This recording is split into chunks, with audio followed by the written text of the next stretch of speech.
I've gotten a couple books, and this is the one I couldn't put down, so I had to mention that. And it's Lessons from Madame Chic, 20 Stylish Secrets I Learned While Living in Paris. And it's by Jennifer Scott. And this was like, I could not put this down. Like, I started with just like, I was just gonna read a couple pages, kind of see what it was like, and I just got enthralled. She really, it's not even just stylish secrets. Some of it's kind of life lessons, like, about, she went to study in Paris and lived with a family, and she observed, like, their habits, their eating habits, their lifestyle habits, their demeanor, their manners, everything. And she writes about it in a way that, like, this book makes it look like she's just going to be talking about, like, frilly stuff and, clothes only, and it's not going to have any substance. And it really was a great book because it had so much going on, and I love it. I got 3 other ones that I've just kind of divulged in a little bit, but they haven't grabbed me the same way. I'm going to wait till I really get into them to see if I want to say they're one of my favorites. But this one, I, like, recommend so much. So much. There's some things I will not take from the book, like advice. She talks about the 10-piece wardrobe, and that is just never going to happen. Unless I gain a lot of weight and I really have to start from scratch. Or, my house burns down or something terrible. Then maybe I'd be willing to start on, like, a new wardrobe and do a cleanse. But I love clothes, and I love the fact that I have so much to wear. I never am like, oh, I have nothing to wear. I've never been that person. I will say sometimes I'm like, I wish I had a different shoe. Like, I wish I had just a plain white shoe. Or something, like, random like that. Which is why I love to shop, is because I find things, like, I'm like, oh, I don't have a pointy black shoe. I need one. Oh, I don't have a pointy black slingback. This is totally different. I need it too. That's the problem. But I love to shop. Which is why you guys get to see new stuff. So, win-win. And then for music, I've been listening to Iggy Azalea, which is, like, my music to just, like, get really in a weird mood. It sort of makes me feel like a badass. I'm like, yeah. She's, like, this beautiful, she looks like a Versace model from, like, way back when they did, like, I mean, they still have this look a bit, but the pulled back ice blonde hair, and she just, she is, like, a totally interesting figure to me. Like, she's itty bitty, like, very boy shaped on top, and then she's got a huge butt, which works because she's a rapper. She's a rapper. And I love her Murder Business. Work is probably my favorite still. I like her Black Widow. She does that one with a girl that is well known from the UK that I can't think of her name, so I'm not going to try. So I've been listening to her. Boyce Avenue, which is, like, my sing out in the car, like, they're just amazing artists, and they're really actually popular on YouTube, but they are doing a concert, they're doing, like, a tour, and they are going to be in Atlanta, which is close to where I am, and they're also doing one in Minnesota that my friend is going to, and I really kind of want to be like, I'll fly up and go to that one and be down here, but we'll see. God, this is gonna be like a little mini movie. I hope you guys don't mind. What is the other? Oh, Lucy Spraggan.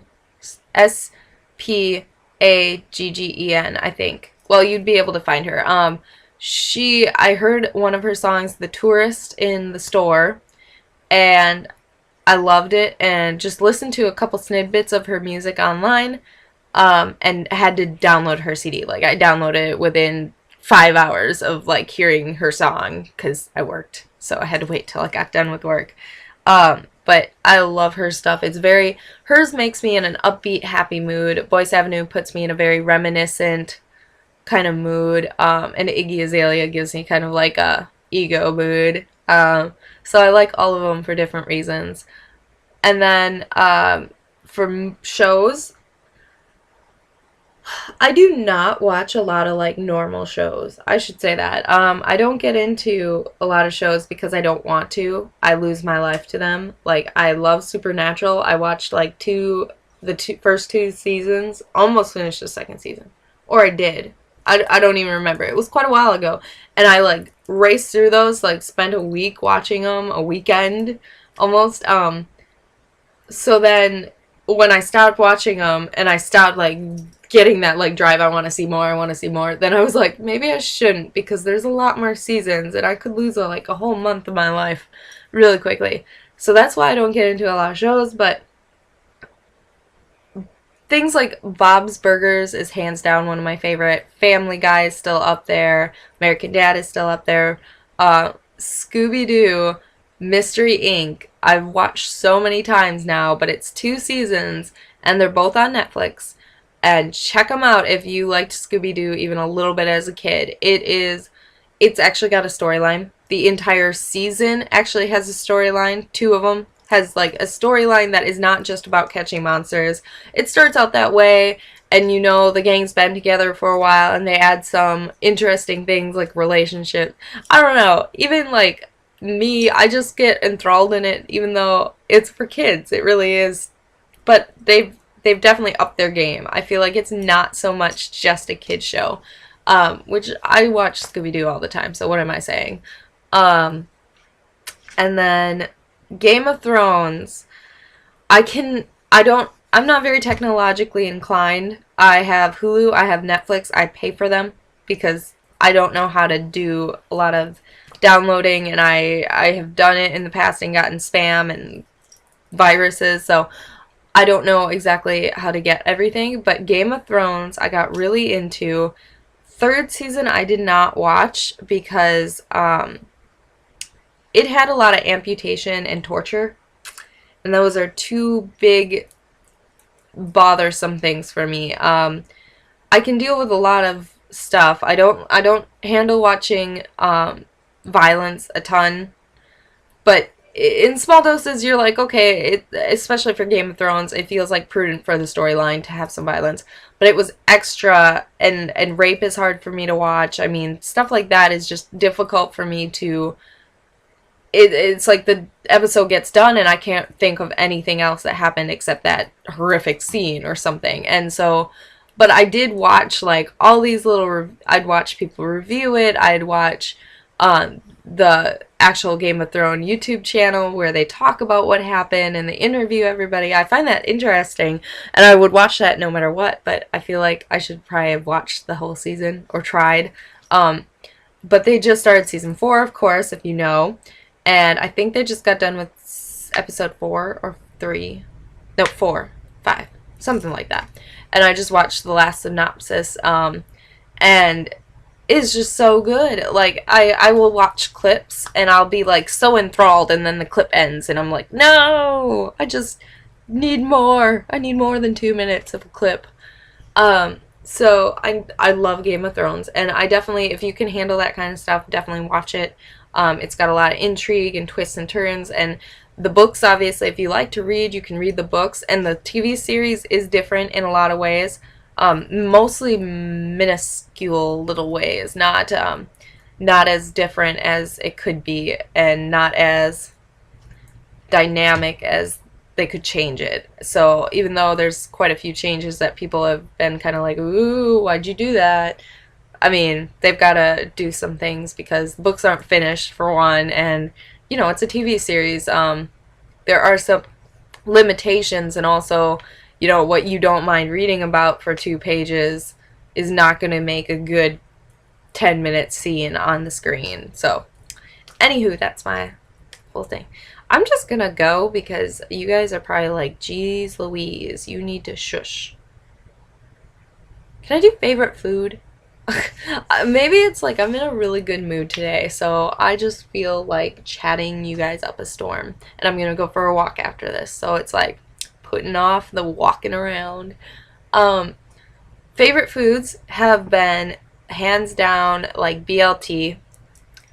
I try to eat fairly healthy, and sometimes I'm like, well, you know, my thing with everything is to choose better ingredients. So for BLTs, I'm actually choosing whole wheat bread. I like the Sara Lee 45 calories because it knocks off a few extra calories.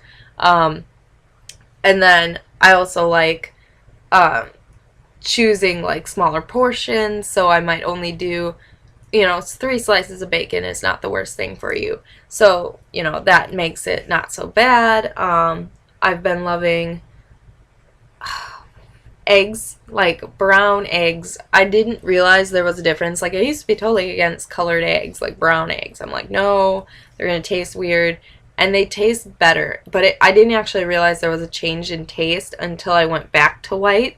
And I'm like, these are actually really bland. They, like, taste bland. And the yolk is very, like, light yellow compared to, like, the rich, dark yellow yolk. I like to soft boil my eggs. And then I have toast with goat cheese on top and a little bit of salt and pepper. And it's just, oh my god, it's so good. Like, it's actually just good for you, and it's so delicious. And then I'll do like mini bagels with Greek yogurt, cream cheese. That's supposed to be a little healthier.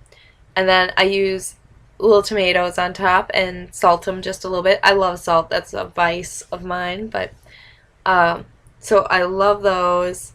I've just been like super into cooking, but I'm limited here at my parents' because I don't want to make the kitchen dirty. I don't have that many food options. So I made burgers the other night, which I was super proud of. Mine was like a super garden variety.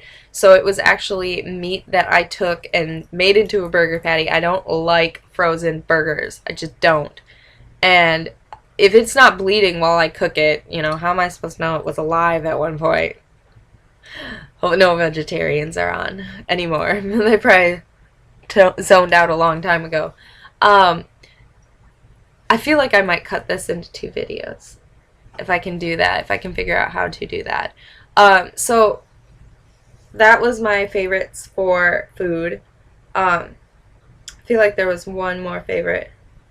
Oh, the burger. I was just going to quickly say, I love throwing lots of healthy stuff on a burger, especially because even if you're not in love with one particular taste, if you put it all on there, you don't taste any one thing, but you taste like the amazingness together. So on my burger, I had pepper jack cheese, lettuce, tomato, avocado, and pickles. And then of course the burger bun, which could have been bigger given that it was a 1/3 pound burger, which is another way you can cut down on calories, is to make like smaller burger. But I made 3 because there was 3 people eating.